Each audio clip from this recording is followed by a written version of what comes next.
ശൈത്യ evict ആകുന്നതിന് മുൻപേ ശൈത്യയും അനുവും confession റൂമിലിരുന്ന് കുറേ അധികം സംസാരിക്കുന്നുണ്ട്. നിങ്ങളിൽ ഒരാൾ ഒരു പക്ഷേ എവിക്റ്റായി പോയേക്കാം എന്ന് ലാലേട്ടൻ പറയുന്നു. അങ്ങനെയാണ് ഇവരെ കൺഫെഷൻ റൂമിൽ കയറ്റിയിരുത്തി ഇവർക്ക് എന്തെങ്കിലും സംസാരിക്കാനുണ്ടെങ്കിൽ സംസാരിക്കാം എന്ന് പറയുന്നു. അങ്ങനെ ഇവർ തമ്മിൽ ഒരുപാട് കാര്യങ്ങൾ പറയുന്നു. ശൈത്യ പറയുന്നുണ്ട്, നീ എന്നെ ഒരുപാട് തവണ എന്നെ തെറ്റിദ്ധരിച്ചിട്ടുണ്ട്. നമ്മൾ തമ്മിലുള്ള പേഴ്സണൽ കാര്യങ്ങൾ ഇതുവരെ ഞാൻ ആരുടെ അടുത്തും തുറന്ന് പറഞ്ഞിട്ടില്ല. പക്ഷെ നീ എന്നെ ഒരുപാട് തെറ്റിദ്ധരിച്ചിട്ടുണ്ട് എന്ന് അനുമോളുടെ അടുത്ത് പറയുന്നു. ഇനി നീ ഇവിടെ കളിക്കാൻ പോകുമ്പോൾ നീ ഇവിടെ ഒറ്റയ്ക്ക് കളിക്കുക. നീ അങ്ങനെ വേറെ ആരുടെ അടുത്തും അധികം അങ്ങനെ ഗ്രൂപ്പായിട്ട് നിൽക്കാനൊന്നും പോകരുത്. ഞാൻ നിന്നെ ചീറ്റ് ചെയ്തിട്ടില്ല, ഞാൻ ആത്മാർത്ഥമായിട്ട് നിന്നേ എന്നൊക്കെ പറഞ്ഞ് അനുവിനെ കൺവിൻസ് ചെയ്യുന്നുണ്ട്. ഓൾറെഡി ശൈത്യ മനസ്സിൽ ഉറപ്പിച്ചു ശൈത്യ തന്നെയാണ് പോകുന്നതെന്ന്.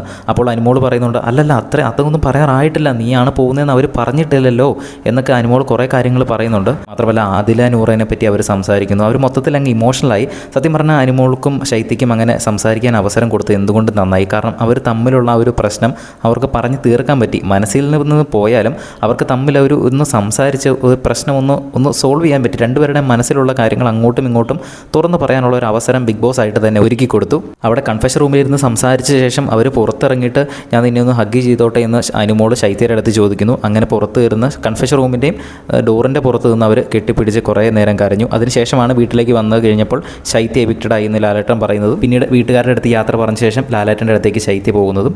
എന്തായാലും ബിഗ് ബോസിൻ്റെ കൂടുതൽ ലൈവ് അപ്ഡേറ്റ്സിനായിട്ട് ചാനൽ ഒന്ന് സബ്സ്ക്രൈബ് ചെയ്യുക.